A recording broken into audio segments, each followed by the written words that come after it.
ரொம்ப மகிழ்ச்சிங்க நீங்கள் எல்லாரும் எங்களை கூப்பிட்டு ஏதோ சொன்ன மாதிரி நாங்கள் இப்படி போயிட்டு இருந்தோம். அண்ணா சொன்னாங்க சரி நாங்கள் வரோம்னா பார்க்குறோம் பசங்களை அப்படின்னு. அதுக்குள்ளே பார்த்தா பூ வரவேற்பு எல்லாம் வந்து நாங்கள் ரொம்ப நெகிழ்ச்சியாக இருக்கீங்க இப்போ உங்களை பார்க்குறது.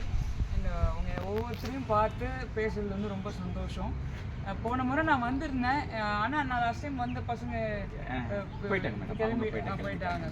நான் ஒரு 2 வருஷத்துக்கு முன்னாடி நான் இதே மாதிரி அம்மா எம்பி எலெக்ஷன் நிற்கிறப்ப நான் அவங்களுக்கு சப்போர்ட்டிவாக அவங்களை கேட்டு வந்திருந்தேன். அப்போது வேறு ஒரு இடத்துல எங்கேயோ ஒரு ஹால் இன்னைக்கு தான் ஃபர்ஸ்ட் டைம் நான் இங்கே வரேன், இங்கே பார்க்குறேன் நான். ஸோ இங்கே பார்த்ததில்ல, உங்களை எல்லாரையும் பார்த்ததில்ல மகிழ்ச்சி. இப்போ என்னென்னா இது ரொம்ப ஒரு முக்கியமான எலெக்ஷன் இப்போ வர்றது. உங்களுக்கு வந்து இப்போ பாட்டாளி மக்கள் கட்சி பற்றி தெரியும். பாட்டாளி மக்கள் கட்சி தான் அப்போ அண்ணன் சொன்ன மாதிரி 108 ஆம்புலன்ஸ் கொண்டு வந்த கட்சி வந்து பாட்டாளி மக்கள் கட்சி. அதாவது ஃபாரின்லலாம் இந்த நம்ம ஒரு நம்பர் நீங்கள் இங்கிலீஷ் ப்ராடக்டில் வரும்ல 911 கால் பண்ணால் உடனே ஒரு ஆம்புலன்ஸ் வரும், அவ்வளோதான். 911 கால் பண்ணி எங்களுக்கு ஒரு எமர்ஜென்சினா ஒரு ஆம்புலன்ஸ் வரும், இல்லை போலீஸ் வரும், அந்த மாதிரி அதில் எல்லாமே இருக்கும். ஸோ நம்ம ஊரில் வந்து சும்மா அந்த ஆம்புலன்ஸ்குள்ளே தான், அதாவது அந்த க்ரூஷியல் நீங்கள் படிக்கிறது தான் அந்த இஎம்டி இருக்குல்ல. ஸோ அந்த க்ரூஷியல் வந்து அந்த 15 நிமிஷமாக இருக்கட்டும் 20 நிமிஷமாக இருக்கட்டும் அந்த டைம் கூட வேஸ்ட் பண்ணக்கூடாதுங்கிறது ஆம்புலன்ஸோட திட்டம். அதனால் வாக்கிங் ஹாஸ்பிட்டலாக இருக்கணும், நடமாடும் ஒரு மருத்துவம் அப்படிங்கிறது தான் இந்த ஆம்புலன்ஸ் கான்செப்ட்டு. அது வந்து எல்லாருக்கும் கிடைக்கணும். ஏன்னா நிறைய இடத்துல வந்து ஆம்புலன்ஸ்க்கு காசு கொடுத்து பண்ணுறதா இருக்கும். நீங்கள் இப்போ காசு கொடுத்தா தான் வருவாங்க, வரத்துக்கு லேட் ஆகும். இப்போ அந்த மாதிரி இருக்கக்கூடாது. எத்தனை ஆம்புலன்ஸ் அது வந்து அன்புமணி அவர்கள் இந்த திட்டத்தை கொண்டு வரப்ப அவர் சொன்னது என்னென்னா, நான் இதை ஸ்டார்ட் பண்ணிட்டேன், நான் வந்து தொடர்ந்து இது வந்து இந்த ஒரு பந்து வந்து உருண்டுகிட்டே இருக்கும்ல, அது நிறுத்தாது, எங்கேயுமே வழியில் நிற்காது. நான் அது மாதிரி சொன்னால் இந்த சீட்டை விட்டு போனதுக்கப்புறம் நான் வந்து நாளைக்கு 5 வருஷம் கழித்து வேறு யாரும் வந்தால் கூட இந்த திட்டத்தை வந்து அவங்களால நிறுத்த முடியாது. நான் அந்த அளவுக்கு நான் ஃபுல் ப்ரூஃபாக இதை பண்ணியிருக்கேன் அப்படின்னு சொல்லி தான் அவர் பண்ணார். ஸோ இன்றைக்கி வரைக்கும் அவர் தொடங்கி 2007 2008 வந்து இது ஸ்டார்ட் பண்ணாங்க. இன்றைக்கி கிட்டத்தட்ட ஒரு 18 வருஷம் இந்த ஆம்புலன்ஸ், இந்த 108 ஆம்புலன்ஸுங்கிறது வந்து நிறைய பேருடைய உயிர்கள், நிறைய பெண்கள், நிறைய குழந்தைங்க டெலிவரிலாம் கூட ஆம்புலன்ஸில் நடக்கும். நீங்கள் நிறைய பேர் அந்த பிரசவ வழியில் கூப்பிடுவாங்க, ஆனால் அந்த டெலிவரி கூட அதில் நடக்கும். அந்த அளவுக்கு வந்து இது ஒரு ஹாஸ்பிட்டலில் அவ்வளோ இதுவாக அதுக்கு ட்ரெயின் பண்ணுறவங்க வந்து எவ்வளோ முக்கியம். இப்போ நீங்கள்லாம் வந்து நாளைக்கு அந்த மாதிரி ஒரு இடத்துல இருக்க போகிறீங்க, உங்களுக்கு வந்து ஒரு ப்ரெஷர் சுச்சுவேஷனாக இருக்கும். அதெல்லாம் வந்து பெரிய விஷயம். நம்ம வந்து நார்மலாக ஒருத்தவங்க வராங்க, அவங்கள நம்ம டெஸ்ட் பண்ணி அந்த பொறுமையாக பண்ணுறது வேறு. இந்த ஆம்புலன்ஸில் டக்குன்னு நம்ம யோசிச்சு இவங்களுக்கு நம்ம வந்து என்ன கொடுக்கணும், என்ன அவசர சிகிச்சை கொடுக்கணும் அப்படின்னு படிக்கிறது வந்து, அதுவும் அந்த ப்ரெஷரில் வந்து எல்லாத்தையும் ஞாபகம் வச்சுட்டு பண்ணுறது வந்து பெரிய விஷயம். அதை நீங்கள் படிக்கிறீங்கன்னா உண்மையிலேயே ஹேட்ஸ் ஆஃப். அது வந்து ஒரு ரொம்ப முக்கியமானது. நாளைக்கு வந்து நான் நிறைய பேருடைய அந்த உயிர் அது எல்லாமே உங்கள் கையில் இருக்குது. ரொம்ப அது வந்து மகிழ்ச்சி உங்களை பார்க்குறதுல. நீங்களாம் வந்து அதில் நல்ல வெற்றி பெற்று நல்ல ஒரு சிறப்பான பணியாற்றணும்னு உங்களை எல்லோரும் கேட்டுக்கிறேன். அது வந்து பாட்டாளி மக்கள் கட்சி கொண்டு வந்தது. அதே மாதிரி இங்கே வந்து பார்த்தீங்கன்னா மருத்துவ கல்லூரி கொண்டு வந்தது பாட்டாளி மக்கள் கட்சி தான். மருத்துவமனை வேறு, மருத்துவ கல்லூரி வேறு. ஸோ மருத்துவமனையில் வந்து ஒரு பேசிக்கான ட்ரைனிங் இருக்கும். அங்கே ஒரு ஹாஸ்பிட்டல் ஜென்ரல் ப்ராக்டிஷனர் இருப்பாங்க, இந்த மாத்திரை கொடுப்பாங்க, மெடிசன் கொடுப்பாங்க.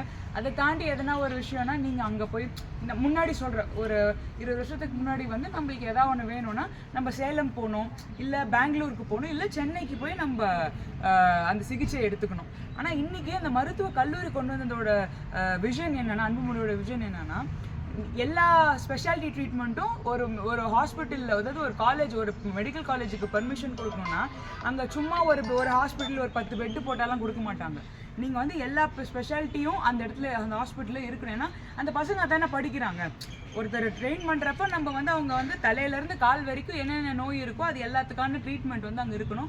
அதுக்கான அந்த டிவிஷன் அங்கே இருக்கணும். ஸோ அந்த டிவிஷன்ஸ்லாம் வந்து இருக்கிறதுக்கு வந்து அது இருந்தால் தான் ஹாஸ்பிட்டலுங்கிற அங்கீகாரம்க்கு வந்து காலேஜுங்கிற அங்கீகாரம் கொடுப்பாங்க, யூனிவர்சிட்டின்னு சொல்லி. ஸோ அதை வந்து இங்கே அன்புமணி கொண்டு வந்தார். அதனால் இப்போ என்ன ஆயிடுச்சுன்னா, தர்மபுரியில் இருக்க மக்கள் வந்து ஏதாவது ஒரு அறுவை சிகிச்சை பண்ணணும், ஹார்ட்டுக்கோ லங்ஸுக்கோ, இது ஏதாவது ஒரு ட்ரீட்மெண்ட்டு, கிட்னி பிரெயின் எல்லாத்துக்குமே வந்து இங்கே இருக்குது. உங்களுக்கு இந்த தர்மபுரியோட மெடிக்கல் காலேஜ்லேயே நீங்கள் அங்கே போய் பண்ணிக்கலாம். அங்கேயே அந்த மருத்துவமனை இருக்குது, அங்கேயே நீங்கள் அதை பண்ணிக்கலாம். நீங்கள் யாரும் இதுக்காக போய் சென்னை போகணும், உங்களுக்கு தெரிஞ்சவங்க யாரும் வேறு மற்ற ஊருக்கு ட்ராவல் பண்ணி இதை பண்ணணும் அப்படிங்கிற விஷயம் கிடையாது. இதை வந்து இந்த மாவட்டத்து மக்கள் ஏன் வந்து கஷ்டப்படணும், ஏன் மற்ற ஊருக்கு போகணும், இங்கே கொண்டு வரேன்னு சொல்லி கொண்டு வந்தது வந்து பாட்டாளி மக்கள் கட்சி டாக்டர் அன்புமணி அவர்கள் தான் கொண்டு வந்தார். இது வந்து நம்ம ஒரு என்ன வேணால் நான் இது கொண்டு வந்துடுறேன், நான் இந்த நேரத்துக்கு உங்களுக்கு மாதத்துக்கு இது பண்ணிடுறேன் அது பண்ணிடுறேன்னு சொல்கிறத தாண்டி இது எல்லாமே ஒரு பெரிய திட்டங்கள். ஸோ இது வர வர நம்ம இன்னும் இது ஸ்பெஷாலிட்டி ஆட் பண்ணலாம் தானே. இது வளர்ந்துட்டே தான் போகும் திட்டம். இது வந்து அப்படியே நின்றாது ஒரு நாள், அவ்வளோதான். இதுக்கு மேலே இருக்குது. ஏன்னா ஹாஸ்பிட்டலோட தேவைங்கிறது வந்து காலங்காலமாக இருக்க போகுது, அது போகிறது கிடையாது. அப்போ அது யோசிச்சு பாருங்கள், இந்த காலேஜ் வந்ததில் இன்னும் நிறைய ஸ்பெஷாலிட்டி கொண்டு வரலாம். இப்போ நம்மளுக்கு இந்த மாதிரி ஒரு வாய்ப்பு கிடைக்குதுன்றப்ப நம்ம இங்கே இல்லாத ஸ்பெஷாலிட்டி சிகிச்சையெல்லாம் நம்ம இந்த டிவிஷன்லாம் இப்போ வந்து கேன்சர் ட்ரீட்மெண்ட் சென்டர் வந்து கிடையாதுங்க. அதை நம்ம இந்த முறை கொண்டு வரலாம். மக்கள் வந்து அது ரொம்ப முக்கியமான விஷயம். அதுக்கு நீங்கள் பக்கத்து ஊருக்கு போய் ட்ரெயின் பண்ண தேவை, இப்போ சிகிச்சை பெற தேவையில்லை, இங்கேயே நம்ம கொண்டு வரலாம். அதுக்கு எல்லாமே நம்மளுக்கு இந்த முறை ஒரு வாய்ப்பு இருக்குது. பாட்டாளி மக்கள் கட்சி, அதுவும் சௌமியா அன்புமணி போன முறை வந்து எம்பி எலெக்ஷனில் ஒரு சின்ன இதில் வந்து அவங்க விட்டுட்டாங்க. ஆனால் நாங்கள் கேட்குறோம், ஏன் வந்து நீங்கள் இங்கே திரும்ப வரீங்க, ஏன் இங்கே தான் நீங்கள் உங்களுக்கு 3 முறை கிட்டத்தட்ட அப்பாவும் தோத்துட்டாரு, நீங்களும் தோத்துட்டீங்க, நடுவில் இந்த எலெக்ஷனும் சரி, ஏமா வரீங்கன்னா நான் வந்து தொலைச்ச இடத்துல தாண்டா தேடுவேன். நான் வந்து இந்த மக்களுக்கு எனக்கு 4.5 லட்சம் பேர் வாக்களிச்சிருக்காங்க, அவங்களுக்கு நான் சொல்லியிருக்கேன்ல, நான் இதை கொண்டு வரேன், இந்த தண்ணி கொண்டு வரும், உபரி நீர் திட்டம், காவேரி உபரி நீர் திட்டம். தண்ணி வந்துருச்சுன்னா இந்த மாவட்டம் ஆட்டோமேட்டிக்காக டெவலப்டுங்க. அது ஒன்று தாங்க. இந்த மாவட்டம் வந்து அண்டர் டெவலப்டுங்கிறது வந்து தர்மபுரி கிடையவே கிடையாது. டெவலப்பிங் மாவட்டம், அதாவது வளர்ந்து கொண்டிருக்கிற ஒரு தொகுதி, வளர்ந்து கொண்டிருக்கிற ஒரு மாவட்டம் வந்து தர்மபுரி. ஸோ அப்போ வந்து அதுக்கு என்ன தேவை, டக்குன்னு அது வளர்ச்சி அடையணும்னா இந்த இடத்துல சிப்காட் கொண்டு வந்து 20 வருஷம் ஆகுது. ஆனால் இன்னும் தொழிற்சாலைகள் வரல. ஏன் வர மாட்டாங்கன்னா அந்த ஊரில் தண்ணி பிரச்சனை. அந்த தண்ணி இருந்தால் தானே உங்களுக்கு தண்ணிங்கிறது அந்த பேசிக் திங். இது ஒரு விஷயம் மட்டும் இங்கே வந்துருச்சுன்னா தொழிற்சாலைகள் வளர்ந்துடும், அதே மாதிரி விவசாயம் வளர்ந்துடும். நம்ம பசங்கள்லாம் வந்து நம்மளுக்கு தெரிஞ்சவங்க, உங்களுக்கு தெரிஞ்சவங்க எல்லாம் டெஃபினட்டாக ஓசூரில் போய் வேலை செய்கிற, உங்களுக்கு யாராவது தெரிஞ்சிருக்கும்ல, பக்கத்து மாவட்டத்தில் போய் வேலை செய்வாங்க, சென்னையில் வேலை செய்கிறாங்க, கிருஷ்ணகிரியில் வேலை செய்கிறாங்க. ஏன் இங்கே வேலை செய்யலை? ஏன்னா அங்கே அந்த வாய்ப்பு இருக்குது, அங்கே தொழிற்சாலைகள் இருக்குது, அங்கே எல்லாம் வந்து வளர்ந்து இருக்குது. இங்கே வந்து அது இல்லை. ஏன்னா அதுக்கு ஒரே காரணம் இந்த தண்ணி. அந்த காவேரி உபரி நீர் திட்டம்ங்கிறது வந்து நான் எல்லா இடத்துலையும் சொல்லுவேன். எங்கள் அப்பாவுக்கு 3 பசங்க, நான், எங்கள் அக்கா, என்னோட தங்கச்சி. அவருக்கு 4வது குழந்தையா வந்து இந்த காவேரி உபரி நீர் திட்டம், இந்த ஒகேனக்கல் உபரி நீர் திட்டத்தை தான் அவர் மைண்டில் உதிர்த்த திட்டம். அது இந்த மாவட்டத்துக்கு இது கொண்டு வந்துட்டா அது ஒன்று போதும். இப்போ நான் சொன்னேன் தெரியுமா, அந்த ஒரு கல் உருண்டுக்கிட்டே நிறுத்த முடியாது யாராலையும். அதே மாதிரி இந்த திட்டத்தை கொண்டு வந்துட்டோன்னா இந்த மாவட்டத்தோட வளர்ச்சியை வந்து கடவுளே நினைச்சாலும் தடுக்க முடியாது. ஏன்னா அது ஒன்று மட்டும் வந்துச்சுன்னா எல்லாமே ஆட்டோமேட்டிக்காக இந்த மாவட்டத்தில் வளர்ந்துடும். நீங்கள்லாம் வந்து இங்கே இருக்கலாம், உங்களுக்கு தெரிஞ்சவங்க உங்கள் பசங்க எல்லாம் இந்த ஊர்லேயே நீங்கள் வேலை செய்யலாம், நீங்கள் வேறு எங்கேயும் போகணும்னு கிடையாது, எல்லாமே இங்கே வரும். மற்றவங்க வந்து அந்த தர்மபுரியில் நான் போய் வேலை செய்யணும்னான்னு சொல்லிட்டு வந்து வேலை பார்ப்பாங்க. அந்த அளவுக்கு வந்து வளர்ச்சி அடையும். ஸோ இதெல்லாமே வந்து பாட்டாளி மக்கள் கட்சி அவங்களோட வாக்குறுதியாக கொடுக்குறாங்க. வாக்குறுதி மட்டும் கிடையாது, கொண்டு வருவாங்கன்னு நான் வந்து வாக்கு தரேன், உண்மையாக பண்ணுவாங்க. இதுக்காக தான் திரும்ப இங்கே வராங்க. சௌமியா அன்புமணி வந்து நான் கொண்டு வருவேன், ஏதோ ஒரு வழியில் நான் சண்டை போட்டு நான் கொண்டு வருவேன்னு சொல்லியிருக்காங்க. இந்த முறை வந்து நம்ம கையில் ஒரு வாய்ப்பு இருக்குது.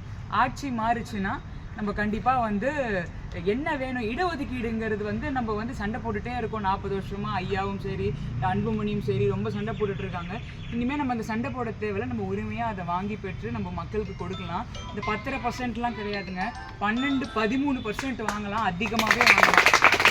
அந்த அவங்களுக்கு கொடுத்த தேவை. நம்ம வந்து இந்த சாதிவாரி கணக்கெடுப்பு எடுத்து அதில் வந்து என்ன ஒரு சமுதாயத்துக்கும் எல்லா சமுதாயமும் பயன்பெறணும். ஒரு சமுதாயம் மட்டும் கிடையாது, எல்லா சமுதாயமும் வளர்ச்சி அடையணும், பயன்பெறணும். அதுக்கான விஷயத்தை வந்து அன்புமணி தொடர்ந்து சமூக நீதி அப்படிங்கிற குரல் கொடுத்துருக்குது வந்து பாட்டாளி மக்கள் கட்சி தான். கண்டிப்பாக இந்த முறை அதுக்கான வாய்ப்பும் நம்மளுக்கு இருக்குது. அதனால் நீங்களாம் தவற விட்டுறாதீங்க. இப்போ நிறைய நீங்கள் பார்க்குறீங்க, புதுசாக வராங்க, இந்த நடிகர் கட்சி நாங்கள் வாக்களிப்பேன்னு உங்களுக்கு அந்த மோகம் இருக்கும், எல்லாமே இருக்கும், அது பரவாயில்ல. ஆனால் நான் கேட்குறது ஒன்று தான், இந்த தொகுதியில் உங்கள் வேட்பாளர் யாருன்னு மட்டும் நீங்கள் பாருங்கள். அவருக்கு நீங்கள் வாக்களிக்கிறது அது வேற விஷயம். அவர் வந்து உங்கள் தொகுதிக்கு உங்களை வந்து பார்க்க போகிறது கிடையாது. உங்கள் வேட்பாளர் வராரா, அவர் உங்களுக்கு நல்லது செய்வாரா அப்படிங்கிறது தான் நீங்கள் பார்க்கணும். ஸோ சௌமியா அன்புமணி வந்து ஒரு நல்ல வேட்பாளர், உங்களுக்கு தெரியும், நீங்கள் பார்த்துருப்பீங்க. நான் சொல்லணும்னு கிடையாது, நீங்கள் எல்லாம் வந்து டெய்லி நியூஸ் படிக்கிறீங்க, சோஷியல் மீடியாவில் இருப்பீங்க, பார்ப்பீங்க, உங்களுக்கு தெரியும் எது நல்லது கெட்டதுன்னு.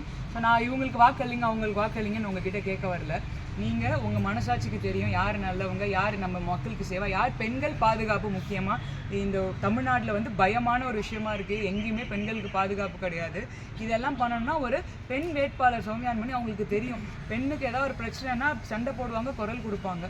ஸோ இதெல்லாம் கருதி என்ன பண்ணுவாங்க, என்ன திட்டம் இந்த மாவட்டத்துக்கு கொண்டு வர, நீ எனக்கு என்ன செய்கிற அப்படின்னு நீங்கள் பார்க்கணும். நான் உனக்கு வந்து ஓட்டு போட்டு உனக்கு அனுப்புகிறேன் அப்படின்னு கிடையாது. நீ வந்து நான் உனக்கு ஓட்டு போட்டேன்னா நீ எனக்கு இதை செய்வியா, அப்போ இந்த வேட்பாளர் செய்வாங்க கண்டிப்பாக அப்படின்னு ஒரு நம்பிக்கை உங்களுக்கு இருக்குன்னா அந்த வேட்பாளருக்கு நீங்கள் வாக்களிங்க. அதான் என்னோட வேண்டுகோள். ரொம்ப நன்றி. எவ்வளோ நேரம் எனக்கு கேட்டதுக்கு நானே எல்லாம் நிறைய பேசுகிறேன்னு நினைக்கிறேன். 90% பேசிட்டாங்க, நான் 10% ஜென்ரலாக பேசுகிறேன். ஹாய் எல்லாருக்கும், என்னோட பேர் சஞ்சித்ரா. நிறைய பேர் நம்ப மாட்டாங்க இவ தான் அக்கா நான் தங்கச்சின்ட்டு. பட் அது இல்லை. நான் சிம்பிளாக ஒன்று சொல்கிறேன். இந்த முறை தயவு செஞ்சு எல்லோரும் ஓட்டு போடுங்க. அதை மட்டும் நான் கேட்குறேன். தயவு செஞ்சு நான் நோட்டாக்கு போடுறேன், எனக்கு யாருமே பிடிக்கல, எனக்கு வந்து இந்த எலெக்ஷனே வேஸ்ட்டு அப்படின்னு தயவு செஞ்சு யாரும் யோசிக்காதீங்க. பிகாஸ் நான் பிஜி படிக்கிறேன், நானும் ஒரு ஸ்டூடெண்ட் தான். நம்புற மாதிரி இருக்காது, எங்கே தள்ளிப்படாது. நானும் ஒரு ஸ்டூடெண்ட் தான். நான் வந்து ஒரு பொலிட்டிக்கல் ஃபேமிலியில் வந்ததால் எனக்கு எலெக்ஷன் இந்த மாதிரி நம்மளோட டெமோக்ரஸி, நம்மளோட பேசிக் ஓட்டிங் ரைட்ஸ் அப்படின்ற ஒரு இம்பார்ட்டன்ஸ் எனக்கு தெரியும். பட் என்னோடய ஃப்ரெண்ட்ஸ், என் கூட பெஸ்ட்டு ஃப்ரெண்டு, நாங்கள்லாம் வந்து 17-18 இயர்ஸாக வந்துட்டுருக்கோம். அவங்கெல்லாம் ஓட்டு போடணுமா, ஓட்டு போட்டால் என்ன மாறப்போகுது, நான் போடலைன்னா என்ன டிஃப்ரென்ஸ் ஆக போகுதுன்னு யோசிப்பாங்க. அந்த மாதிரி எத்தனை பேர் யோசிப்பாங்கன்றது உங்களுக்கு தெரியும். ஒருத்தர் யோசிக்கிறதோட நிறுத்தாது, அந்த மாதிரி அப்படியே குரூப்பாக யோசிப்பாங்க. தயவு செஞ்சு please I live and beg you guys to please go ahead and vote. ஏன்னா அது போடலைன்னா நீங்கள் உங்களோட டெமோக்ராட்டிக் ரைட்டை நீங்கள் ஃபுல்ஃபில் பண்ணாத கணக்கு தான் அது. எல்லோரும் அண்ட் நான் இன்னொன்று சொல்கிறேன், பர்சனல் ஒப்பீனியன், நீங்கள் நோட்டாக்க போடுறது ஒன்று தான், அதே மாதிரி உங்களுக்கு பிடிக்காத ஆளுங்களுக்கு போடுறது ஒன்று தான். ஓகேவா? அது வந்து போய் நான் none of the above போட்டேன்னா நான் யாரும் வரமாட்டாங்கன்னு கிடையாது. அது நேரம் இன்னொரு ஆளுக்கு தான் போய் அக்யூமுலேட் ஆகும். நீங்கள் பெஸ்ட்டு சொல்யூஷன், நீங்கள் சோஷியல் மீடியா எல்லோரும் இருப்பீங்க தானே, இன்ஸ்டாகிராம், ஃபேஸ்புக், ட்விட்டர்னு எல்லோரும் இருக்கீங்க தானே, அதிலே போங்க. உங்களுக்கு இருக்கிற வேட்பாளருங்க அவங்க கேண்டிடேட்ஸோட சோஷியல் மீடியாவை பாருங்கள், கம்பேர் பண்ணுங்கள், அவங்கள பற்றி படிங்க. சோஷியல் மீடியாவில் குட் திங்ஸும் இருக்கும், பேட் திங்ஸும் இருக்கும். உங்களுக்கு வேட்பாளர் பற்றி நீங்கள் படித்து கம்பேர் பண்ணி பாருங்கள். உங்களுக்கு யார் பிடிச்சிருக்காங்க, எனக்கு இதில் எனக்கு வந்து இவங்களுக்கு நான் சான்ஸ் தர போகிறேன், இல்லை இவருக்கு நான் சான்ஸ் தர போகிறேன், எனக்கு வந்து இந்த பார்ட்டி எனக்கு பெருசாக பிடிக்காதுன்னு உங்களுக்கு டெஃபினட்டாக ஏதாவது ஒரு இன்க்ளினேஷன் இருக்கும். உங்கள் வீட்டில் ஏதாவது சொல்லுவாங்க, உங்கள் ஃப்ரெண்ட்ஸ் ஏதாவது சொல்லுவாங்க. தயவு செஞ்சு ரிசர்ச் பண்ணி ஓட்டு போடுங்க. நான் வந்து இந்த மாதிரி ஓட்டு போட போகிறது இல்லை. ஏன்னா நிறைய பேர் நான் வந்து ஓட்டு போட போகிறதில்லன்னு சொல்லுவாங்க அப்படின்னு சொல்கிறேன். நிறைய பேர் இல்லை, நான் எனக்கு வந்து என்னென்னா, நான் செகண்ட் டைம் அப்படி தான் ஓட்டு போகிறேன். ஃபஸ்ட் டைம் ஓட்டு போடும்போது அப்படியே எனக்கு கை காலெலாம் வேர்த்து, ஐயோ நம்ம தப்பான பட்டன் அமுத்திட போகிறோம் அப்படின்லாம் ஒன்று இருந்துச்சு. It was a very fun experience. ஒரு எக்ஸ்பீரியன்ஸ்க்காச்சும் நீங்கள் ஓட்டு போடுங்க, அவ்வளோதான் நான் கேட்குறேன். ஏன்னா நம்ம ஒருத்தரோட நிற்காது, நம்ம இந்த மாதிரி எத்தனை பேர் யோசிப்போம், நான் வாட் டிஃப்ரென்ஸ் டு ஐ மேக்குன்னு. We all make a difference. நம்ம எல்லாரும் ஒரு மாற்றத்தை கொண்டு வரோம். நம்மளால் அது வந்து நம்மளுக்கு தோணாது, நம்மளுக்கு தெரியாது, பட் நம்ம டெஃபினட்டாக ஒரு மாற்றத்தை நம்ம கொண்டு வரோம். அதாவது ஒருத்தர்லேருந்து ஆரம்பிச்சு ஒரு 10 பேருக்கு போகும், 10 பேர்லேருந்து 100 பேருக்கு போகும், அந்த மாதிரி மல்டிப்ளை ஆகிட்டே இருக்கும். அதனால் எல்லாரும் please, and also urge your friends, நீங்கள் எல்லோரும் உங்கள் ஃப்ரெண்ட்ஸ் கிட்ட போய் சொல்லுங்கள், தயவு செஞ்சு போய் ஓட்டு போடுங்க, எடுத்து சொல்லுங்கள். இப்போ நீங்கள் வந்து பிஎம்கேக்கு ஓட்டு போடணும்னு சொல்லலை, இல்லை மற்ற கட்சிங்களுக்கு ஓட்டு போடணும்னு நான் சொல்லலை. ஓட்டு போடுங்க, உங்களுக்கு பிடிச்சவங்களுக்கு போடுங்க. அந்தமாரி எனக்கு வந்து நானும் ஒரு ஸ்டூடெண்ட் தான். இவ்வளோ நீங்கள் நிற்கிறது பார்த்து எனக்கு ரொம்ப கஷ்டமாக இருக்குது. அதோடு நான் முடிச்சுக்கிறேன். Thank you guys, thank you so much. நீங்கள்